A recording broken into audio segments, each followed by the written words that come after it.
لبيك اللهم لبيك لبيك لا شريك لك لبيك إن الحمد والنعمة لك والملك لا شريك لك لبيك اللهم لبيك.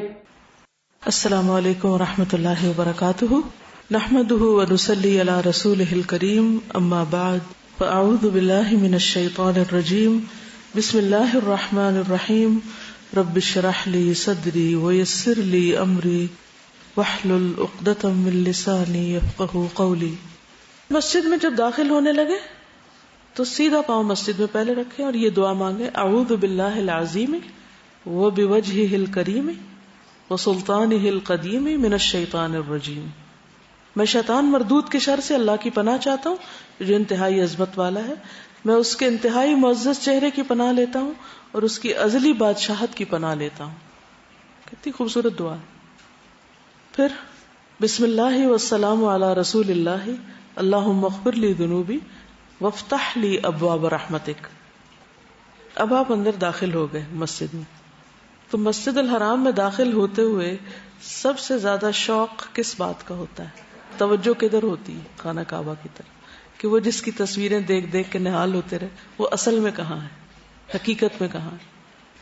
حضرت عمر جب کعبہ کو دیکھتے تو یہ دعا پڑھتے: اللہم انت السلام ومنک السلام فحینا ربنا بالسلام. اے اللہ تو سراپا سلامتی اور تجھی سے سلامتی حاصل ہوتی، پس اے ہمارے رب ہمیں سلامتی کے ساتھ زندہ رکھ. لیکن یہ ان کی اپنی پسندیدہ دعا تھی، ضروری نہیں کہ یہی پڑھی جائے.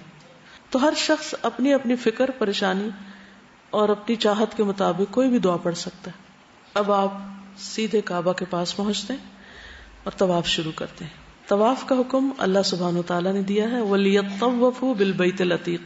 چاہیے کہ اس قدیم گھر کا طواف کرے. اور عتیق کا ایک معنی آزاد بھی ہے. چاہیے کہ اس آزاد گھر کا طواف کرے. فری ہاؤس، اس کو کوئی اپنے کنٹرول میں نہیں لے سکتا. سواء العاکف فیہ والباد، سب کا حق برابر ہے اس پر. عرب ہو، عجم ہو، دنیا کے کسی بھی حصے سے کوئی آیا، دن ہو رات ہو، کوئی کسی کو روک نہیں سکتا. اور وہ بن زبیر بیان کرتے ہیں نبی اکرم صلی اللہ علیہ وسلم کے حج کے بارے میں کہ حضرت عائشہ نے مجھے بتایا جب نبی صلی اللہ علیہ وسلم مکہ تشریف لائے تو سب سے پہلے آپ نے وضو کیا، پھر بیت اللہ شریف کا طواف کیا. تو اس سے کیا پتہ چلتا ہے؟ طواف وضو کی حالت میں کرنا چاہیے، باوضو کرنا چاہیے. ایک طواف کا اجر کتنا ہے؟ یہ تو آپ حج یا عمرہ کا طواف کر رہے ہیں نا، لیکن اس کے علاوہ بھی اگر آپ طواف کرتے ہیں تو اس کا اجر کتنا ہے؟ عبداللہ بن عمر فرماتے ہیں میں نے رسول اللہ صلی اللہ علیہ وسلم کو یہ فرماتے ہوئے سنا: جو بیت اللہ کا طواف کرے اور 2 رکعتیں ادا کرے اس کا یہ عمل ایک غلام آزاد کرنے کے برابر ہوگا. اب دن میں جتنے چاہیں غلام آزاد کر لیں. اور آپ کو معلوم ہے کہ ایک غلام آزاد کرنے کا ثواب کیا؟ اپنے آپ کو آگ سے آزاد کرنا. یعنی کوئی شخص اگر ایک پورا غلام آزاد کرتا ہے تو وہ اپنے پورے جسم کو آگ سے آزاد کرا لیتا ہے، اپنا چھٹکارا کرا لیتا ہے. تو اب آپ سوچئے کہ کتنا بڑا اجر، کتنی بڑی سعادت ہے.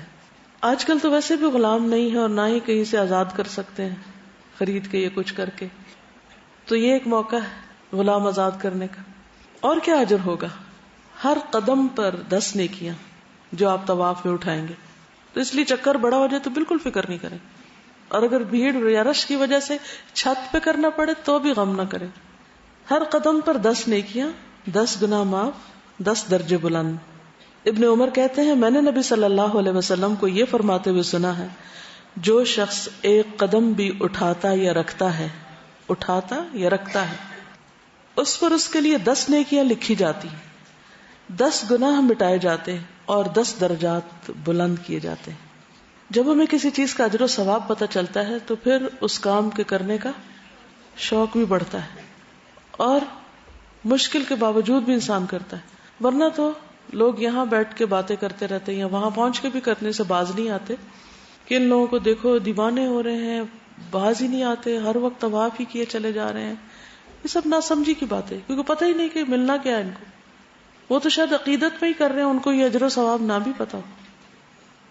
لیکن جن کو نہ عقیدت ہے نہ اجر و ثواب کا کچھ اندازہ ہے، وہ پھر اس طرح کی باتیں کیا کرے. طواف بھی ایک طرح سے نماز ہے، سوائے اس کے کہ اس میں بولنے کی اجازت ہوتی، یعنی اس کو نماز سے تشبیہ دی گئی. اس لیے خشوع کے ساتھ اللہ تعالیٰ کے خوف اور عظمت کو دل میں بٹھا کے طواف کرنا چاہیے، یعنی کیئر فری ہو کے نہیں کہ ویسے گھوم رہے پھر رہے ہیں. طواف شروع کرنے سے پہلے سوچ لیں کہ آپ نے کیا دعائیں مانگنی ہیں، کیونکہ اس میں دعائیں قبول ہوتی ہیں. دعائیں مانگنے کا وقت ہے، ہر چیز سے فری فارغ ہو کے بس گھومے جائیں اور مانگے جائیں اور مانگے جائیں. خشوع خضوع عاجزی اور دل ہی دل میں اپنے رب سے دعائیں مانگے، توجہ سے دعا مانگے. بھئی یہ فری گھر ہے، آپ اپنی چوائس سے جو دل میں ہے دعائیں مانگے، کوئی پابندی نہیں کہ بس یہی مانگنا ہے. ٹھیک ہے نا؟ قرآنی دعائیں مانگے، مسنون مانگے، استغفار پڑھے، تسبیح کرے، درود شریف پڑھے، آیت کریمہ پڑھے، لا حول پڑھے، تکبیر پڑھے، تحلیل، کچھ بھی بس دل کی توجہ اور محبت سے پڑھے، اللہ کی طرف لو لگائے رکھے. وہ جو عظمت کا ایک احساس ہوتا ہے اس کو اپنے اندر جذب کرے، لوگوں کو نہ دیکھے یہ کیا کر رہا ہے وہ کیا کر رہا ہے. طواف کرتے وقت بیت اللہ کے بائیں جانب ہونا چاہیے، اگر دائیں جانب ہوں گے تو طواف درست نہیں ہوگا. یعنی جب آپ طواف کریں تو بیت اللہ آپ کے بائیں طرف ہونا چاہیے، اینٹی کلاک وائز. جابر سے روایت ہے کہ جب نبی صلی اللہ علیہ وسلم مکہ تشریف لائے تو مسجد حرام میں داخل ہوئے، حجر اسود کو بوسہ دیا، پھر کعبہ کے دائیں طرف چل دیے اور طواف شروع کیا. تو آپ نے طواف کا آغاز کس سے کیا تھا؟ بوسے سے. لیکن اب آپ اس سنت پر مشکل سے عمل کر سکیں گے، بہت زیادہ رش ہوتا ہے اور خصوصاً خواتین کو مردوں کی بھیڑ میں گھس کے یہ کام نہیں کرنا چاہیے. ایک طواف 7 چکروں پر مشتمل ہوتا ہے اور حجر اسود سے شروع کر کے حجر اسود پر ہی ختم کرتے ہیں. لہٰذا اگر کوئی شخص 7 سے کم چکر لگاتا ہے یا حجر اسود کے علاوہ کہیں اور سے ابتدا کر لیتا ہے پہلے یا بعد میں، تو اس سے طواف درست نہیں ہوتا، تو اس کا طواف شمار نہ ہوگا اور نہ ہی اس کا چکر مکمل ہوگا، کیونکہ وہ کمپلیٹ نہیں ہوا سرکل. تو سرکل کو مکمل کیجئے. طواف شروع کرنے سے پہلے تلبیہ بند کر دیں. طواف شروع کرنے سے پہلے تلبیہ بند کر دیں. عبداللہ بن عباس سے روایت ہے کہ نبی صلی اللہ علیہ وسلم عمرہ میں حجر اسود کا استلام کرتے ہی تلبیہ کہنا بند کر دیتے تھے. استلام کیا ہوتا ہے؟ اشارہ کرنا، ہاتھ سے اشارہ کرنا. یعنی اس کو اگر آپ بوسہ نہیں دے سکتے تو پھر ہاتھ لگا لیں. طواف میں مرد اجتباء کریں، ضاد کے ساتھ اتباع کریں. کیسے؟ اپنی جو چادر اڑی ہوئی ہے اس چادر کا ایک حصہ دائیں کندھے کے نیچے سے نکال کر بائیں کندھے پر ڈالیں اور دایاں کندھا کھلا رکھیں. یعلا بن امیہ کا بیان ہے کہ نبی صلی اللہ علیہ وسلم نے طواف کیا جبکہ آپ اجتباء کیے ہوئے تھے اور چادر سبز رنگ کی تھی. اس سے کیا پتہ چلتا؟ سفید رنگ کے علاوہ بھی چادر پہنی جا سکتی ہے، خصوصاً سبز. ابن عباس سے روایت ہے کہ رسول اللہ صلی اللہ علیہ وسلم اور آپ کے صحابہ نے جعرانہ سے احرام باندھ کر عمرہ کیا تو طواف عمرہ میں اپنی چادریں دائیں مونڈوں کے نیچے سے نکال کر بائیں مونڈوں پر ڈال لی. یعنی صرف نبی صلی اللہ علیہ وسلم نے، باقی صحابہ نے بھی ایسا ہی کیا. خواتین ایسا نہیں کریں گی، بلکہ پردے کی پابندی کرتے ہوئے سطر کی پابندی بھی کریں گی. سی تھرو لباس نہیں ہونا چاہیے، بال نہیں جھلکنے چاہیے، پیچھے سے نہیں ننگے ہونے چاہیے، ٹخنے ننگے نہ ہونے پائیں. بلکہ افضل تو یہ کہ پاؤں بھی ڈھکے ہوئے ہوں، کیونکہ پاؤں ڈھکے ہوتے ہیں تو اس کے فائدہ یہ ہوتا ہے کہ پھر ٹانگ نہیں ننگی ہوتی. ورنہ یہ ہے کہ پاؤں سے کپڑا اٹھا اور تو آدھی پنڈلی بھی نظر آئی اور دوسرے مردوں کو بھی گناہگار کیا. تو ہمیں کچھ چیزیں اپنے لیے اور کچھ دوسروں کی عافیت کے لیے بھی کرتے رہنا چاہیے. یعنی ہماری آزادی کی حد کہاں ختم ہو جاتی ہے؟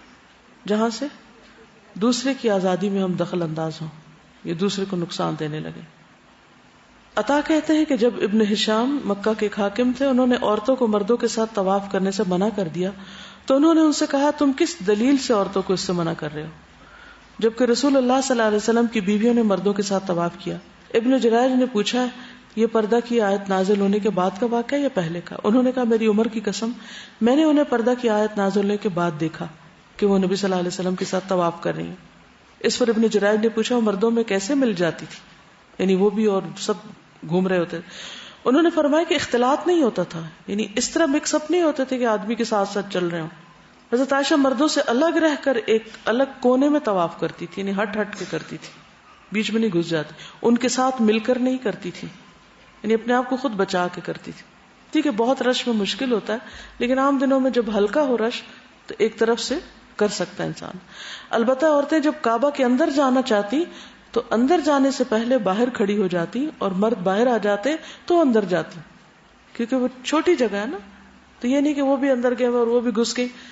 اب یہ مشکل ہوتی ہے کہ مرد عموماً ملتزم پر ہوتے ہیں تو عورتیں بعض اوقات وہاں جانے کی کوشش کرتی ہیں، یا پھر حجر اسود پر تو بعض اوقات ان کے دوپٹے بھی اتر جاتے ہیں اور کئی لوگ تو بے ہوش بھی ہونے لگتے ہیں. تو ایسی نیکی کا کیا فائدہ جس سے اتنے سارے گناہ لازم آئے؟ انسان صبر کر لے، اللہ تعالیٰ اس کا اجر دے گا. یا پھر ایسے وقت کی تلاش کرے کہ جس میں رش کم ہو، تو اس میں پھر موقع ہوتا ہے کہ انسان حجر اسود کو بوسہ دے سکے. بعض لوگ اپنا طواف چھوڑ کے بیچ میں کھڑے ہو جاتے ہیں اور آدھا گھنٹے کھڑے رہتے ہیں. بھئی آپ اپنا طواف مکمل کریں. اب جب طواف مکمل ہو گیا تو پھر آخر میں تو نہیں بوسہ ہوتا، بوسہ تو شروع میں ہوتا ہے. اگر بوسہ نہ دے سکے تو استلام کریں، یعنی ہاتھ یا چھڑی سے حجر اسود کو چھو لیں، دور سے ہاتھ لگا لیں. وہ بھی اگر ممکن نہ ہو تو صرف اشارہ بھی کافی ہے. جابر کہتے ہیں کہ جب نبی صلی اللہ علیہ وسلم مکہ تشریف لائے اور مسجد حرام میں داخل ہوئے تو حجر اسود کا استلام کیا، پھر بیت اللہ کے دائیں طرف چلنا شروع کیا. عبداللہ بن عمر سے روایت ہے کہ ایک آدمی نے حجر اسود کے استلام کے بارے میں سوال کیا تو انہوں نے کہا میں نے رسول اللہ صلی اللہ علیہ وسلم کو حجر اسود کو چھونے کے بعد ہاتھ کو چومتے ہوئے دیکھا ہے. یعنی آپ نے کیا کیا؟ حجر اسود کو چھوا اور پھر ہاتھ کو چوم لیا. ابو طفیل کہتے ہیں میں نے رسول اللہ صلی اللہ علیہ وسلم کو بیت اللہ کا طواف کرتے ہوئے دیکھا، آپ حجر اسود کو اپنی چھڑی سے چھوتے اور اسے چوم لیتے، یعنی چھڑی سے ہاتھ لگائے تو اس کو کس کر لیتے. لیکن بعض اوقات آپ دور ہوتے ہیں تو کچھ بھی ٹچ نہیں کر سکتے. یہ یاد رکھیے کہ رکن یمانی کو نہیں چومتے اور نہ ہی وہ طواف کا حصہ ہے، وہ ویسے ایک اجر کی بات ہے. رکن یمانی کو صرف ہاتھ لگاتے ہیں کیونکہ اس کے ہاتھ لگانے سے خطائیں گر جاتی ہیں انسان کی. اگر ہاتھ نہیں لگا سکے تو اشارہ نہیں کریں گے. تو بعض لوگ حجر اسود کو موقع نہیں ملتا تو اس کو چومنے لگتے ہیں. جو کام نبی صلی اللہ علیہ وسلم نے نہیں کیا وہ ہمیں بھی نہیں کرنا. حجر اسود کے بارے میں آپ کیا جانتے ہیں؟ کہاں سے آیا؟ جنت سے. کیسا تھا؟ دودھ سے بھی سفید. حجر اسود کو چھونا گناہوں کو مٹاتا ہے. ابن عمر کہتے ہیں رسول اللہ صلی اللہ علیہ وسلم نے فرمایا یقیناً رکن یمانی اور رکن اسود کو چھونا خطاؤں کو گرا دیتا ہے.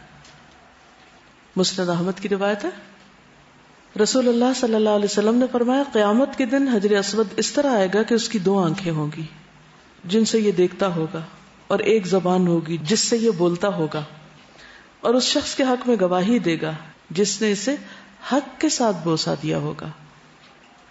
رسول اللہ صلی اللہ علیہ وسلم نے فرمایا قیامت کے دن جب حجر اسود آئے گا تو وہ جبل ابو قبیس سے بھی بڑا ہوگا، بہت بڑا بن جائے گا. اس کی 1 زبان اور 2 ہونٹ ہوں گے، اور دوسری روایت میں اس کی آنکھیں بھی ہوں گی، اور وہ دیکھے گا کس کس نے مجھے بوسہ دیا تھا اور کیا سوچ کے اور کس نیت کے ساتھ. بہرحال چاہے بوسہ دیں یا ہاتھ لگائیں یا اشارہ کر کے جائیں تو طواف کا آغاز بسم اللہ واللہ اکبر سے کریں. عبداللہ بن عمر سے روایت ہے رسول اللہ صلی اللہ علیہ وسلم بیت اللہ تشریف لاتے تو حجر اسود کا استلام کرتے اور فرماتے بسم اللہ واللہ اکبر. صرف اللہ اکبر بھی کہہ سکتے ہیں. عبداللہ بن عمر سے روایت ہے نبی صلی اللہ علیہ وسلم نے بیت اللہ کا طواف اونٹ پر سوار ہو کر کیا. آپ جب بھی حجر اسود کے نزدیک آتے تو آپ کے ہاتھ میں جو چیز تھی اس سے اشارہ کرتے اور اللہ اکبر کہتے. حجر اسود کا بوسہ طواف کے علاوہ بھی کیا جا سکتا ہے، یعنی اگر طواف کے شروع میں موقع نہ ملے اور آپ ڈائریکٹ جا کر صرف بوسہ دینا چاہیں تو ایسا بھی کر سکتے ہیں.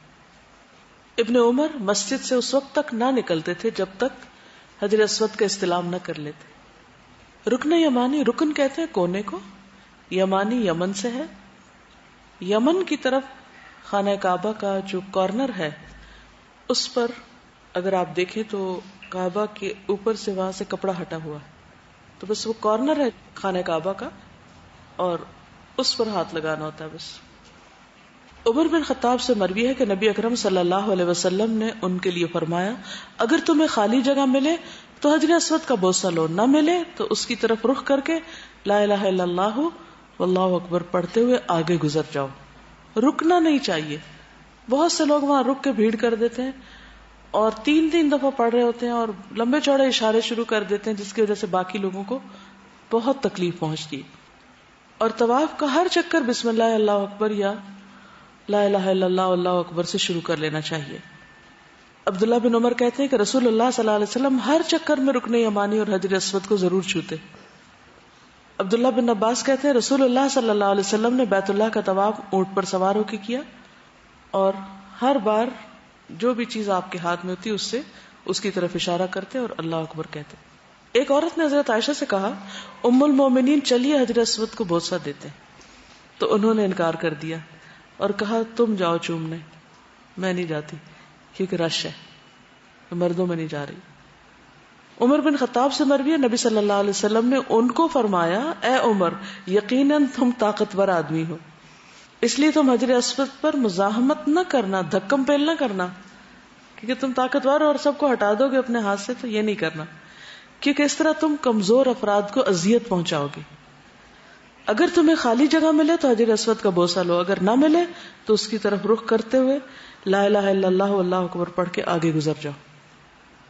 طواف کے دوران تلاوت قرآن، تسبیح، تحلیل، دعائیں اور اذکار کرتے رہنا چاہیے.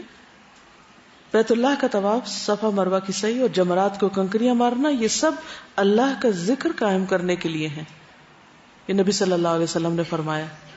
یہ سب چیزیں اصل میں کس لیے؟ اللہ کی یاد کے لیے، شاعر اللہ ہیں، تو کثرت سے اللہ کو یاد کرنا چاہیے. رکن یمانی اور حجر اسود کے علاوہ باقی دونوں کونوں یا کعبہ کی کسی اور چیز کا استلام سنت سے ثابت نہیں. یعنی ان 2 کارنرز کے علاوہ کسی کارنر پہ ہاتھ نہیں لگانا، نہ ہی کعبہ کے کپڑے کو چھونا ہے اور نہ ہی وہاں پر کسی چیز کا استلام کرنا ہے. ابن عمر کہتے ہیں میں نے نبی صلی اللہ علیہ وسلم کو دونوں کونوں کے سوا کسی چیز کو چھوتے ہوئے نہیں دیکھا. تو لوگ کیا سوچتے ہیں اگر یہ نہیں تو کہیں بھی ہاتھ لگا لو، کسی بھی چیز کے ساتھ چمٹ جاؤ. یعلا بن امیہ کہتے ہیں ایک مرتبہ میں نے عمر بن خطاب کے ساتھ طواف کیا، انہوں نے حجر اسود کا استلام کیا. یعلا کہتے ہیں میں بیت اللہ کی جانب تھا، جب میں رکن یمانی پر پہنچا تو میں نے حضرت عمر کا ہاتھ پکڑ لیا تاکہ وہ استلام کر لیں. انہوں نے فرمایا تمہیں کیا ہوا؟ میں نے کہا آپ استلام نہیں کریں گے، یعنی رکن یمانی کا. انہوں نے فرمایا کیا تم نے کبھی رسول اللہ صلی اللہ علیہ وسلم کے ساتھ طواف کیا؟ میں نے عرض کیا کیوں نہیں؟ فرمایا کیا تم نے نبی صلی اللہ علیہ وسلم کو اس کا استلام کرتے ہوئے دیکھا کہ رکن یمانی کی طرف بھی تم ہاتھ کرو اس طرح؟ میں نے کہا نہیں. انہوں نے فرمایا کیا رسول اللہ صلی اللہ علیہ وسلم کی ذات میں تمہارے لیے اسوہ حسنہ موجود نہیں؟ میں نے عرض کیا کیوں نہیں؟ انہوں نے فرمایا اسے چھوڑ دو. یعنی ممکن ہو تو ہاتھ لگا سکتے ہیں لیکن اشارہ کرنے کی ضرورت نہیں، یا کسی چیز کے ساتھ اس کو چھونے کی ضرورت نہیں. رکن یمانی اور حجر اسود کے درمیان دعا مانگے. عبداللہ بن صاحب کہتے ہیں میں نے رسول اللہ صلی اللہ علیہ وسلم کو سنا آپ رکن یمانی اور حجر اسود کے درمیان یہ دعا پڑھ رہے تھے ربنا آتنا فی الدنیا حسنۃ وفی الآخرۃ حسنۃ وقنا عذاب النار. اے ہمارے رب ہمیں دنیا میں بھلائی اور آخرت میں بھی بھلائی عطا فرما اور ہمیں آگ کے عذاب سے بچا. مرد طواف کے پہلے 3 چکروں میں رمل کہتے ہیں کندھے اکڑا کر تیز چلنا، اور باقی 4 چکروں میں عام چال چلیں. عورتیں عام چال سے ہی طواف کریں. ابن عمر بیان کرتے ہیں رسول اللہ صلی اللہ علیہ وسلم حج اور عمرہ میں آتے ہی جو پہلا طواف، اس کو کیا بولتے ہیں، کون سا ہوتا ہے یہ؟ طواف قدوم کا تھا استقبالی، یعنی پہلا طواف قدوم کرتے تو اس کے 3 چکروں میں رمل کرتے، آہستہ آہستہ دوڑتے اور 4 میں عام رفتار سے چلتے، پھر 2 رکعتیں ادا کرتے. اسلم کہتے ہیں میں نے سیدنا عمر سے فرماتے ہوئے سنا آج یہ کندھے ہلا کر دوڑنا اور ان کا ننگا کرنا کیوں ہے؟ یعنی اس کی ضرورت تو نہیں، حالانکہ اسلام کو اللہ نے مضبوط کر دیا اور کفر کو یہاں سے نکال دیا. اس کے باوجود ہم یہ عمل نہیں چھوڑ سکتے کیونکہ ہم اسے رسول اللہ صلی اللہ علیہ وسلم کے دور میں کرتے تھے.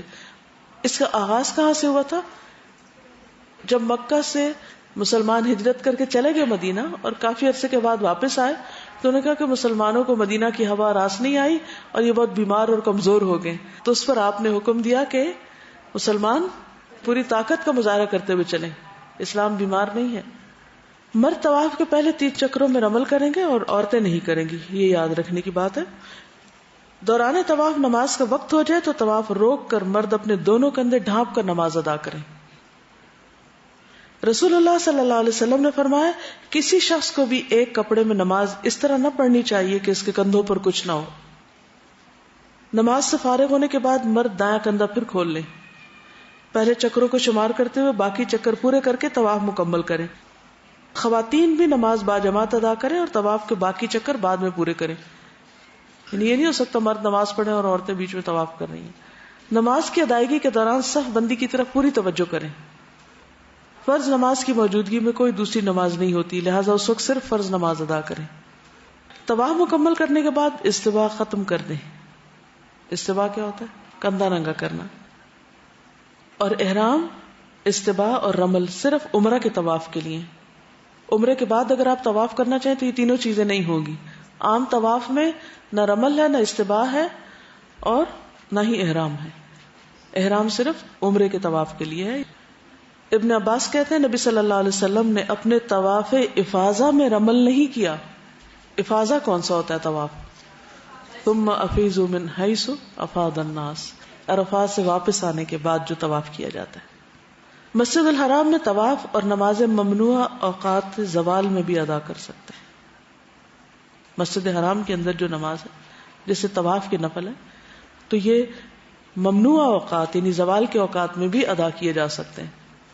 کسی وقت بھی نماز نہیں رکتی وہاں، نہ طواف رکتا ہے نہ نماز رکتی. جبیر بن مطعم سے روایت ہے نبی صلی اللہ علیہ وسلم نے فرمایا اے بنو عبد مناف، دن اور رات کی گھڑیوں میں لوگوں کو بیت اللہ کا طواف کرنے سے نہ روکو اور نہ نماز ادا کرنے سے روکو. دن اور رات کی گھڑیوں میں سے کسی گھڑی میں بھی. تو اس حدیث سے کیا پتہ چلتا ہے؟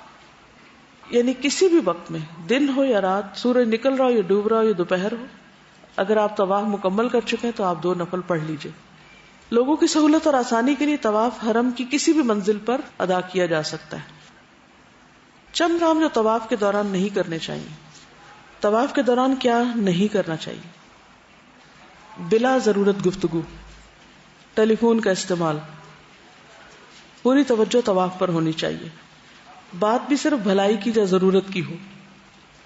ابن عباس کہتے ہیں نبی صلی اللہ علیہ وسلم نے فرمایا بیت اللہ کا طواف نماز ہی کی طرح ہے سوائے اس کے کہ تم اس میں گفتگو کر لیتے ہو، لہٰذا جو اس میں بات کرے وہ نیکی ہی کی بات کرے. عبداللہ بن عمر سے روایت ہے رسول اللہ صلی اللہ علیہ وسلم نے فرمایا تم لوگ حالت طواف میں گفتگو کم کرو، بات کم کرو، کیونکہ تم طواف کرتے وقت نماز میں ہو. یعنی طواف بھی نماز ہے، صرف یہ کہ بات کی اجازت ہے اگر ضرورت پڑے تو. لیکن بعض لوگ اس وقت موبائل پہ باتیں بھی کر رہے ہوتے ہیں، ساتھ ویڈیو بنا رہے ہوتے ہیں، تصویریں بنا رہے ہوتے ہیں، ہنس رہے ہوتے ہیں، ایسے لگتا ہے جیسے کسی میلے پہ آئے ہوئے. ان سب چیزوں سے پرہیز کرنا چاہیے. پھر اسی طرح چونکہ خواتین اور مرد ساتھ ساتھ طواف کر رہے ہوتے ہیں تو اس لیے حد الوسع مردوں سے بچ کے کرنا چاہیے. ان کو دیکھنا بھی نہیں چاہیے، اپنی نگاہوں کی حفاظت بھی کرنی چاہیے، دھکم پیل نہیں کرنی چاہیے. اپنی عام رفتار کے مطابق طواف کرے، بھاگ بھاگ کے نہیں کرے، اور لوگوں کے پاؤں نہیں کچلیں اور لوگوں کا راستہ نہیں کاٹیں. اس قدر تکلیف کی بات ہوتی ہے کہ آپ اپنے دھن میں طواف کر رہے ہیں اور اتنے میں کوئی شخص آگے سے آپ کے دھکا دے کے دوسری طرف گھسنے کی کوشش کر رہا ہوتا ہے تو پورا خشوع متاثر ہو جاتا ہے. اس سے پرہیز کرنا چاہیے اور کوشش کریں کہ کسی کے پاؤں پہ پاؤں نہ آئے، کسی کو کونی نہ لگے، کوئی ایسا سامان نہ اٹھائے جو کسی سے ٹکرا کے اس کو دکھ پہنچائے. طواف کے دوران گروپ کے آگے آگے چلنا یا بلند آواز سے دعائیں پڑھنا اور باقی گروپ کا دہرانا یہ درست کام نہیں. جو آتا ہے اپنے دل میں خود ہی پڑھے. بلا ضرورت دوسرے کا ہاتھ پکڑ کے طواف نہیں کرنا چاہیے، کیونکہ اس میں بھی کیا ہوتا ہے کہ بعض اوقات لوگ بیچ میں اس ہاتھ کو کاٹنے کی کوشش کرتے ہیں، یعنی کھولنے کی، اور وہ ایک قسم کی خاموش لڑائی ہو رہی ہوتی ہے. اس سے پرہیز کرنا چاہیے. ابن عباس نے بیان کیا نبی صلی اللہ علیہ وسلم کعبہ کا طواف کرتے ہوئے ایک ایسے شخص کے پاس سے گزرے جس نے اپنا ہاتھ ایک دوسرے شخص کے ہاتھ سے تسمے یا رسی یا کسی چیز سے باندھ رکھا تھا. بعض لوگ یہ کرتے ہیں. نبی صلی اللہ علیہ وسلم نے اپنے ہاتھ سے اس کو کاٹ دیا، پھر فرمایا اگر ساتھ ہی چلنا ہے تو ہاتھ پکڑ کے چلو، رسی باندھنے کی کیا ضرورت ہے.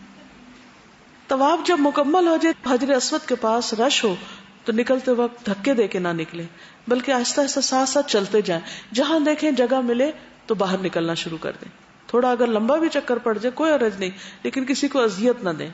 اسی طرح خانہ کعبہ کے غلاف یا اس کی دیوار کے ساتھ کپڑا رگڑ کے مل کے اس کو اپنے جسم پہ ملنا، یہ عمل بھی درست نہیں. پھر مقام ابراہیم پر نماز، طواف کا حصہ ہے یہ نماز، ٹھیک ہے. تو طواف مکمل ہوتا ہے مقام ابراہیم پر نماز کے ساتھ. ارشاد باری تعالیٰ واتخذوا من مقام ابراہیم مصلی، اور مقام ابراہیم کو جائے نماز بناؤ. مقام ابراہیم کیا چیز ہے؟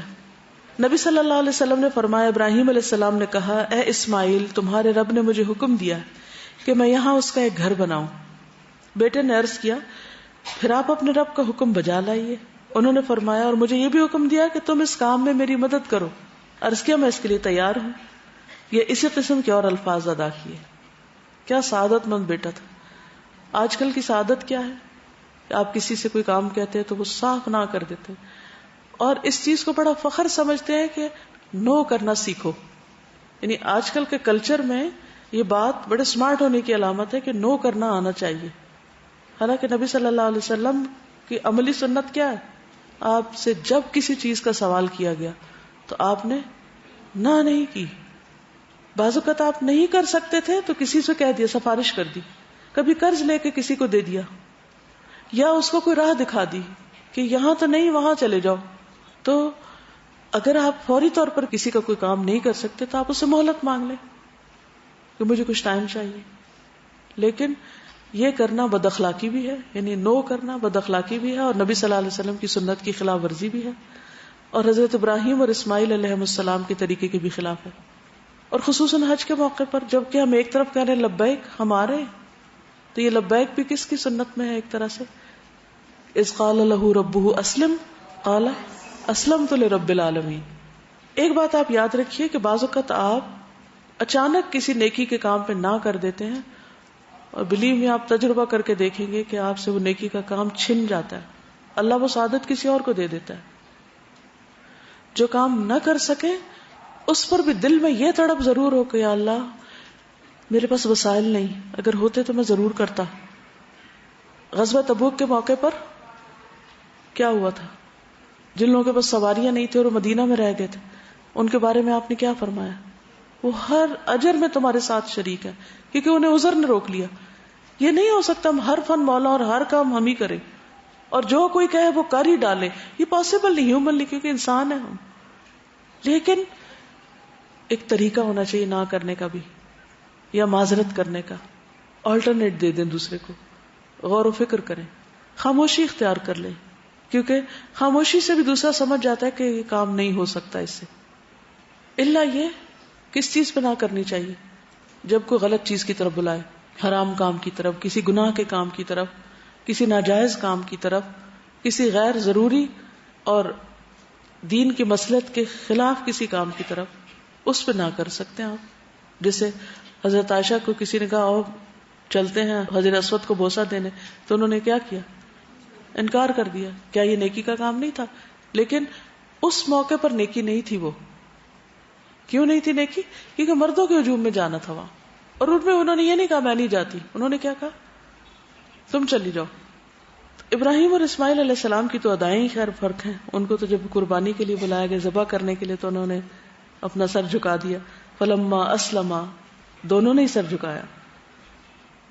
پھر دونوں باپ بیٹے اٹھے. ابراہیم علیہ السلام دیواریں اٹھاتے تھے اور اسماعیل علیہ السلام انہیں پتھر لالا کر دیتے تھے، اور دونوں یہ دعائیں کرتے تھے، اے ہمارے رب ہماری طرف سے یہ خدمت قبول فرما، بے شک تو بڑا سننے والا بہت جاننے والا.